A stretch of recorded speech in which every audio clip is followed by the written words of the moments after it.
fans, and welcome again to another episode of High and Tight. I'm John Nolan, the PBR Virginia DC content manager and the Northern Virginia scouting director, coming to you from Northern Virginia. With me today, as always, is Jason Burton, the PBR Virginia DC scouting director. He's joining us from outside the Richmond area. Saturday night, you got suckered into getting a dessert at dinner. Can you describe the dessert that you chose to get at the restaurant that we went to and give it a grade on the 20 to 80 scale, please? It was probably a 30. It was okay. It seemed like a good idea. It's only a 30. What was it again? We're not going to name the restaurant, so you can say what all it was. Like cobbler. At least the ice cream had to be good, right? Yeah, it's hard to mess up ice cream. All right, so not good on the cobbler. The wings were decent though. I like the wings. I give them probably a 50-55 grade. So that was a good poll. All right, enough of that. Today, we are here to highlight some of the standouts from the second session of our 2023 preseason All State. The event was held at Focus Performance Center in Fredericksburg, Virginia on Sunday, February 12th, with over 75 players taking part in the event. While many players had good days, and we'll continue to highlight them on our social feeds and in future articles on the website, such as Quick Hits, we just want to take 10 minutes and highlight three guys each who really stood out at the event, just that jumped out to us. And I'm actually going to go ahead and go first here, and I'm going to go arm that absolutely popped right in front of me. And he's a 2025 right handed pitcher, first baseman from Riverside High School up in North Loudoun County, and that is Trey Graydon. Trey's big, physical, 6'4" frame. He's got long limbs, wide shoulders. It's a longer, loose arm action. He throws with some intent.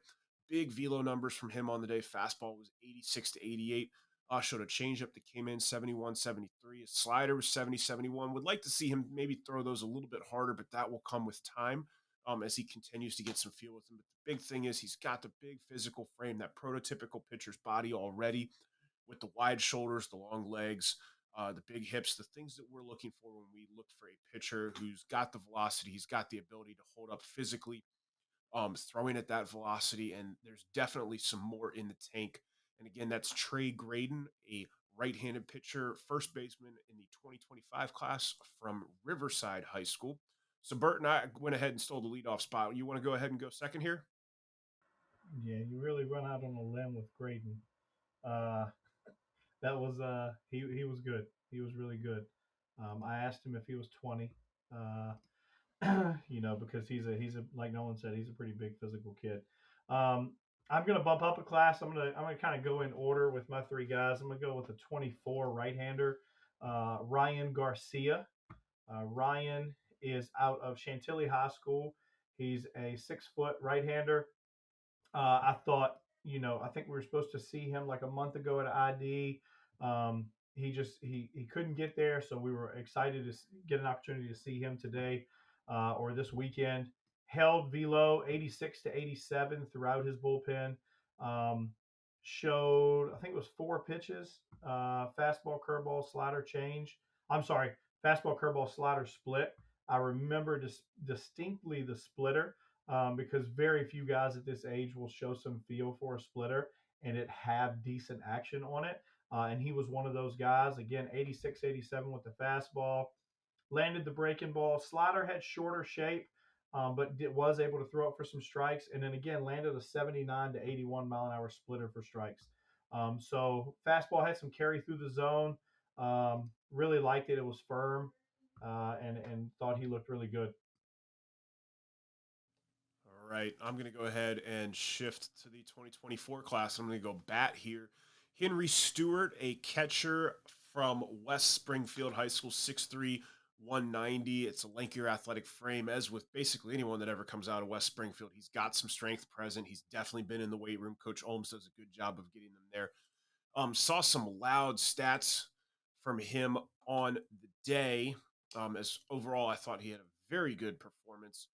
386, decent runtime on his 30-yard dash. Showed arm strength behind the plate, one of our better throwing velocities. 78 had one of the better pop times, 194 to 2 flat.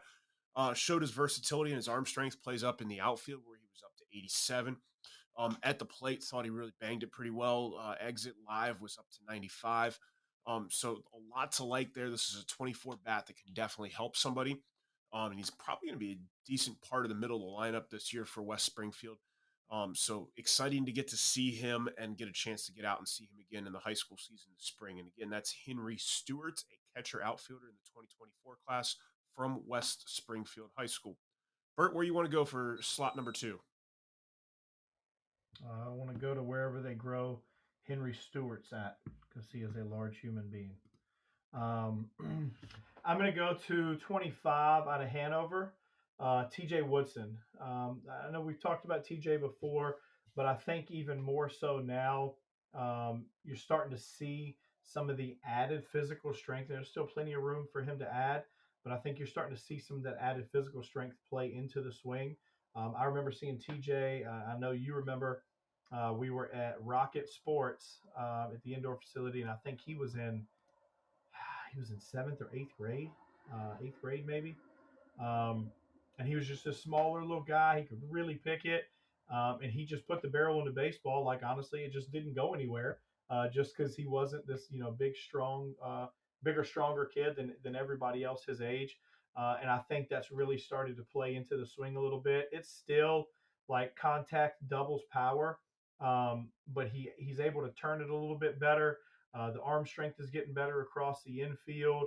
He gets to the barrel consistently. The run tool has picked up some, and he's going to be, he goes from starting. I think from talking to Coach Kane at Hanover, he started the state championship game as a freshman at shortstop, and jumped in there and did a really nice job. And he's going to go from kind of being that, I don't want to say back burner guy, but that was a loaded team and loaded lineup last year, to kind of being a focal point, for Hanover this year and being the centerpiece offensively and defensively for them.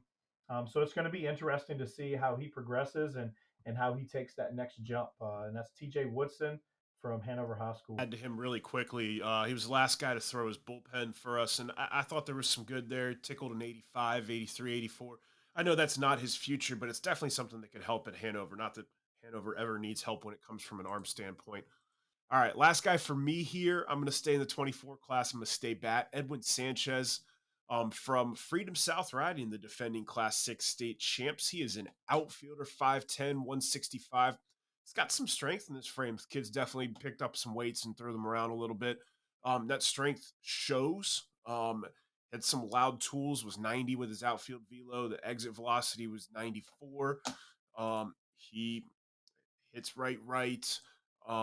Also showed some speed. Again, not a burner, but he's definitely going to have some quickness, some athleticism. We had him sub 7 last summer at an event. He was 3.82 over the weekend on his home to first. So he can pick it up and put it down and move a little bit. Definitely really liked his BP, liked the way he got to the barrel, to the ball. So he's got some loud tools, definitely some things that will help there. Probably going to have a chance to really help out in the outfield for the defending state champs this year. Man, he and Burkholder out there could make a fun little outfield, if you're being honest with me. And again, that's Edwin Sanchez, a 2024 outfielder from Freedom South Riding. Bert, where you got to wrap us up with? So I've gone from 24 to 25. Now I'm going to go to 26. 6'4" right-hander that now goes to Bishop O'Connell. I think we had him, I guess, when registered and the rosters came out and all that stuff. We had him at the school he was at prior in Northern Virginia, and then come to find out after we put his video out that he's now at Bishop O'Connell.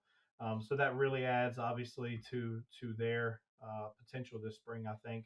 And that is 2026 right-hander Jason Kruchek. I think that's how we got it. Very, very intriguing, very interesting arm. It's short, it's whippy. There's a lot of moving pieces. There's a lot coming at you. We had a chance to see him this fall at the Primetime Aces Scout Day. And man, was he impressive that day, probably more so than anything. Like the velo at his age is definitely intriguing, but I think the slot, how the fastball plays, and even more so than any of them, the slider. The slider is legit. I want to say, let's see, he got up to right at 18.7 inches of horizontal break. It's definitely got some sweeping action. Uh, Spin is kind of average, it's 2,300 spin. Um, the velo, that'll come with time in terms of the slider. But it is an intriguing arm with a very high ceiling, and a tough look if you're a hitter standing in there with kind of everything that's coming at you. So he was an arm I was definitely excited to see. All right, I'm going to real quickly name check a 26 that we talked about earlier that we saw, I'm pretty sure, at the ID, and that's Shota Fogus, a 2026 middle infielder, right-handed pitcher from Lake Braddock High School. Saw a little tick of velocity from him again, 82, 84, touched 85. Curveball was 69 to 70. Cutter 74, 75. His cutter almost plays like a slider at this point in time. Liked him again. Just wanted to name check him real quick. We went deeper into him before. Burton, any other thoughts on our wrap up here of the Northern Virginia preseason All State? Yeah, there's probably about 20 other guys to talk about. But again, just follow along. Quick hits, superlatives, all of those different things. Social media, got a ton of that stuff coming out. And honestly, just really excited to get ready to kind of turn the page to the high school season. Yeah, absolutely. I agree with you completely, guys. Those of you listening, it is really, really hard after these events to pick the people that we're going to talk about in this and keep these podcasts from being an hour and a half long. We've done the hour and a half version. We know that you guys eventually tune out on us. I've listened to myself talk for an hour and a half. No one wants to hear that. But yeah, quick hits, social media. We will continue to have our coverage here as we break these events down. Also, make sure you check our previous podcast where we broke down the preseason All State from Virginia Beach the day before this event. And then keep an eye out as we have one more preseason All State session coming up here on Saturday, February 18th. And that's going to be the Richmond one, which is looking like a monster event. Well over 100 players signed up for it right now. Really excited for that. And then after that, believe it or not, guess what's right around the corner, folks? High school tryouts start on Monday, February 20th. Right around the corner. Before you know it, we'll be releasing our Power 25s. We've got our series of looking aheads running right now as we start breaking down the high school teams and the high school season to come. It's going to be May and June before you know it. So, it's going to be a fun ride, and we'll see you guys out there.